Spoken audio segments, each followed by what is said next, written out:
বন্ধুরা, আজকের ভিডিওর বিষয়বস্তু হলো পর্তুলিকা গাছের প্রতিস্থাপন ও পরিচর্যা সংক্রান্ত বিষয়ে আলোচনা। এই পর্তুলিকা গাছকে নানা রকম নামে ডাকা হয়, যেমন 9 o'clock, মসরোজ। আর আমাদের পশ্চিম বাংলাতে এর সবথেকে বেশি জনপ্রিয় যে নামটা টাইম ফুল বা 9 o'clock গাছ নামে বেশি বিখ্যাত। এই টাইম ফুল বা 9 o'clock গাছকে কী ধরনের মাটিতে প্রতিস্থাপন করতে হবে, কী ধরনের টব নির্বাচন করতে হবে, এবং অনেকেই বলে থাকে যে এই টাইম ফুল বা 9 o'clock গাছ থেকে সঠিক পরিচর্যা করার পরেও কিন্তু অনেক বেশি পরিমাণে ফুল পাওয়া যায় না। তাই কী ধরনের খাবার প্রয়োগ করতে হবে, কতটা পরিমাণ জল দিলে এই 9 o'clock বা টাইম ফুল গাছগুলো সুস্থ সবল থাকবে, সমস্তটাই আজকের ভিডিওতে আমি ডিটেলসে তোমাদের সাথে আলোচনা করব। তাই বলবো বন্ধুরা, আজকের এই ভিডিওটা তোমরা একটু স্কিপ করো না। স্কিপ করলে তোমরা এই টাইম ফুল অথবা 9 o'clock গাছ সংক্রান্ত কিছু গুরুত্বপূর্ণ তথ্য মিস করবে।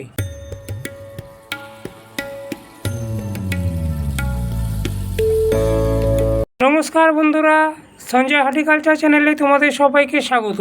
বন্ধুরা, আজকে টাইটেল আর থাম্বনেল দেখে বুঝে গেছো যে আজকে আমি তোমাদের সাথে কী বিষয় নিয়ে আলোচনা করতে যাচ্ছি।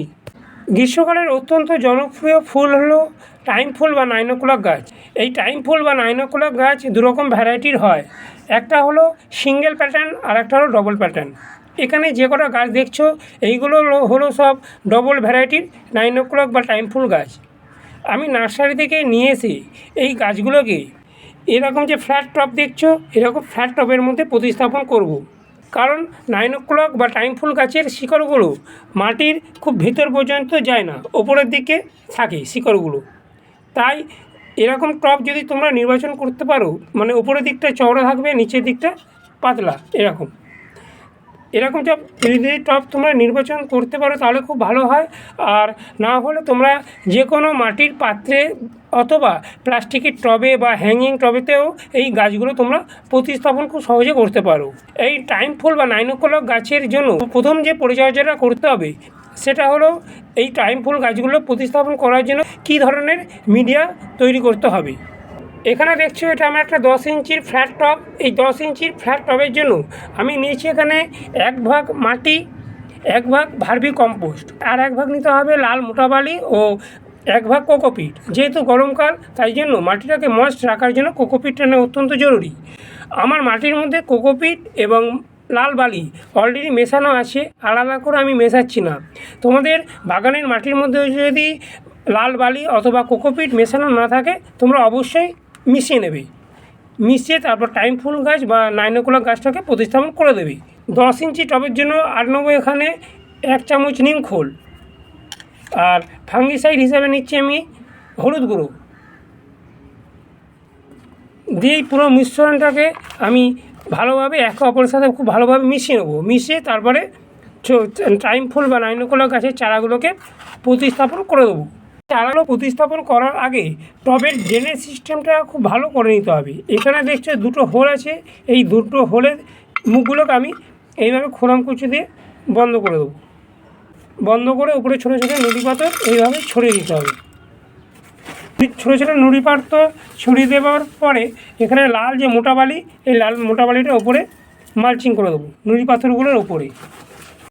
এইভাবে টবের ড্রেনেজ সিস্টেমটা করে নেওয়ার পর এখানে তৈরি করা মাটিটা দিয়ে দেবো। এইভাবে চেপে চেপে দেবো যাতে মাটির ভেতরে কোনো রকম হাওয়া না ঢুকে যায়। মাটিটা টবের মধ্যে দিয়ে নার্সারি থেকে এই ছোটো ছোটো গ্রো ব্যাগের মধ্যে পর্তুলিকা বা টাইম ফুল গাছের চারাগুলোকে যেগুলো নিয়ে এসেছিলাম সেইগুলোকে এই গ্রো ব্যাগ থেকে বের করে এবার টবের মধ্যে বসিয়ে দেবো। একটা টবের মধ্যে আমি 3টে পর্তুলিকার চারা এভাবে বসিয়ে দিচ্ছি। তোমরা 2টো চারাও বসাতে পারো, আবার যদি তোমরা হ্যাঙ্গিং পটেতে করো তাহলে একটা করে চারাও বসাতে পারো। যেহেতু এটা আমার 10 ইঞ্চি একটা ফ্ল্যাট টব, তাই জন্য এটাতে আমি 3টে পর্তুলিকার চারা বসিয়ে দিলাম। দিয়ে এইভাবে মাটি দিয়ে ভালোভাবে প্রতিস্থাপন করে দেবো চারাগুলোকে। পর্তুলিকা গাছ খুবই একটা ন্যাচারাল এবং সাধারণ গাছ, অত এই যত্নের প্রয়োজন লাগে না, অত খাবার দাবারেরও প্রয়োজন লাগে না। কিন্তু একটা বিষয় সবসময় নজর রাখতে হবে, টবের মাটিতে অত্যধিক পরিমাণে যেন তোমরা জল না দিয়ে দাও। অত্যধিক পরিমাণে যদি জল দিয়ে দাও তাহলে কিন্তু পর্তুলিকা গাছের যে শিকড়, সেই শিকড়গুলো পুষতে আরম্ভ করবে এবং গাছের পাতাগুলো সব ঝরে পড়ে যাবে এবং অবশেষে গাছটা মারা যাবে। পর্তুলিকা গাছ যেহেতু একটা স্যাকুলেন্ট প্রজাতির গাছ, তাই জল খুব একটা বেশি প্রয়োজন লাগে না। তবে টবের মাটিটা সবসময় যেন ময়েস্ট থাকে, মানে ভিজে ভিজে থাকে। আবার শুকনো খটখটা হয়ে গেলেও কিন্তু ফুলগুলো কিন্তু শুকিয়ে ঝরে পড়ে যাবে। তাই এই জলের যে ব্যবস্থাপনাটা পর্তুলিকা গাছের বা টাইম ফুল গাছের ক্ষেত্রে অত্যন্ত জরুরি। টাইম ফুল বা পর্তুলিকা গাছের চারাগুলো টবের মধ্যে প্রতিস্থাপন করার পর টব ভর্তি করে জল দিতে হবে। প্রতিস্থাপন করার পর 1 সপ্তাহ মতন এই চারাগুলোকে ছায়াযুক্ত জায়গাতে রাখতে হবে। তারপর যেখানে দিনে 3 থেকে 4 ঘন্টা রোদ্দুর আসে সেরকম জায়গায় এই চারাগুলোকে বের করে দিতে হবে। আর পর্তুলিকা গাছ যেহেতু একটা গ্রীষ্মকালীন গাছ, তাই জন্য সবসময় গাছগুলোকে যেখানে রোদ্দুর আসে সেরকম জায়গাতে রাখতে হবে। এই গাছগুলো তোমরা যেরকম ছাদ বাগানেও করতে পারো, সেরকম তোমরা যারা ফ্ল্যাটে থাকো ব্যালকনিতেও এই পর্তুলিকা বা টাইম ফুল গাছগুলো খুব সহজে তোমরা করতে পারো। যেরকম আমি পরিচর্যা বলছি, সেই রকম পরিচর্যা যদি তোমরা এই গাছগুলোর ক্ষেত্রে করতে পারো, তাহলে তোমরা সারা বছর এই গাছগুলো থেকে অনেক বেশি পরিমাণে ফুল পাবে। গাছগুলো প্রতিস্থাপন করার ঠিক 6 দিন পর থেকে এই গাছগুলোর টবেতে DAP ডাই অ্যামোনিয়াম ফসফেট যদি 10 ইঞ্চি টব হয় তাহলে 10টা দানা, আর যদি 6 ইঞ্চি টব হয় 6টা দানা প্রতিস্থাপন করার 1 সপ্তাহ পর টবের চারপাশে দিয়ে দিতে হবে। এই DAPটা দিলে কী হবে, DAPটা দিলে গাছের যে শিকড়গুলো খুব তাড়াতাড়ি বৃদ্ধি পাবে এবং গাছটা অনেকটা ঝোপালো হয়ে যাবে। এই পর্তুলিকা বা টাইম ফুল গাছগুলোতে কী ধরনের খাবার দিলে গাছগুলো অনেকটা বেশি বুশি হবে এবং গাছগুলো থেকে অনেক বেশি ফুল পাওয়া সম্ভব হবে। পর্তুলিকা বা টাইম ফুল গাছগুলোতে কোনো ধরনের কেমিক্যাল ফার্টিলাইজার না দেওয়াই ভালো। এই গাছগুলোতে জৈব খাবার দিলে সেরকম গাছগুলো থেকে অনেক বেশি পরিমাণে ফুল পাওয়া সম্ভব হবে। প্রত্যেক 10 দিন অন্তর যদি পাকা কলার খোসা ভিজিয়ে সেই জলটা টবে মাটিতে দেওয়া যেতে পারে, অথবা সবজি পচা জল বা সর্ষের খোলের জল পাতলা করে যদি 10 দিন অন্তর দেওয়া যায়, তাহলে গাছগুলো অনেকটা বেশি যেরকম প্রাণবন্ত, অনেকটা বেশি বুশি থাকবে, সেরকম গাছগুলো থেকে অনেক বেশি পরিমাণে ফুল পাওয়া সম্ভব হবে। এবারে বলে গাছগুলোতে রোগ ও পোকামাকড় আক্রমণের জন্য কী ব্যবস্থা গ্রহণ করতে হবে। পোকামাকড় বলতে গাছগুলোতে মিলিবাগের আক্রমণ অনেক বেশি পরিমাণে হয়, তাই প্রত্যেক মাসে একবার করে যদি নিম অয়েল 1 লিটার জলে 1 চামচ গুলে সকালের দিকে অথবা সন্ধ্যের দিকে স্প্রে করে দেওয়া যায়, তাহলে কোনো রকম মিলিবাগের আক্রমণ হবে না। রোগ বলতে গাছগুলোতে যদি অত্যধিক পরিমাণে জল হয়ে যায়, তাহলে গাছের শিকড়গুলো পচে নষ্ট হয়ে যেতে পারে। তাই টবের মাটিটা যখন উপরটা শুকিয়ে যাবে তখনই তোমরা কিন্তু জল দেবে। অত্যধিক পরিমাণে জল দিলে কিন্তু গাছের শিকড় খুব সহজে নষ্ট হয়ে যাবে এবং গাছটা অবশেষে মারা যাবে। অনেক বেশি ভুসি এবং ঝাগড়া করার জন্য কী করতে হবে, গাছে যখন ফুল হয়ে যাবে, ফুল হয়ে যাওয়ার পর যখন এরকম শুকনো যে কুড়িগুলো থাকবে, সেইগুলো ওপর থেকে এইভাবে পিঞ্চিং করে দেবে। পিঞ্চিং করে দিলে কী হবে, গাছগুলো আরও বেশি ঝাগড়া হবে। বাগানের পুরনো একটা পর্তুলিকা গাছ ছিল, সেই পর্তুলিকা গাছটাকে এখানে আমি একটা 6 ইঞ্চি মাটি টবের মধ্যে প্রতিস্থাপন করব।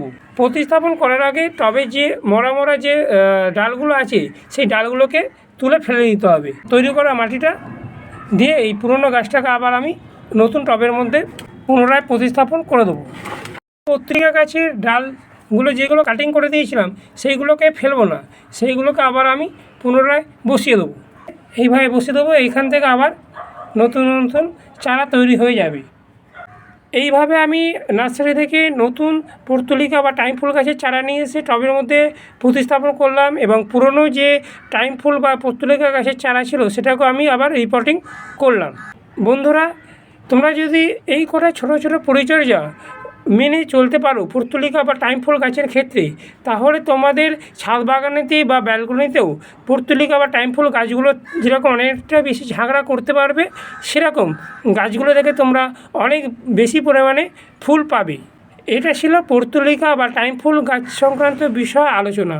যদি আমার এই ভিডিওটা তোমাদের এতটুকু উপকারে লাগে, তাহলে অবশ্যই এই ভিডিওটাতে একটা লাইক দিও এবং চ্যানেলটাকে সাবস্ক্রাইব করে আমার পাশেই থাকা যে বেল আইকনটা সেটা প্রেস করে দিও।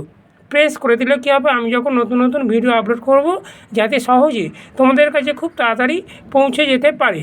সবাই তোমরা খুব ভালো থেকো এবং সুস্থ থেকো। নমস্কার।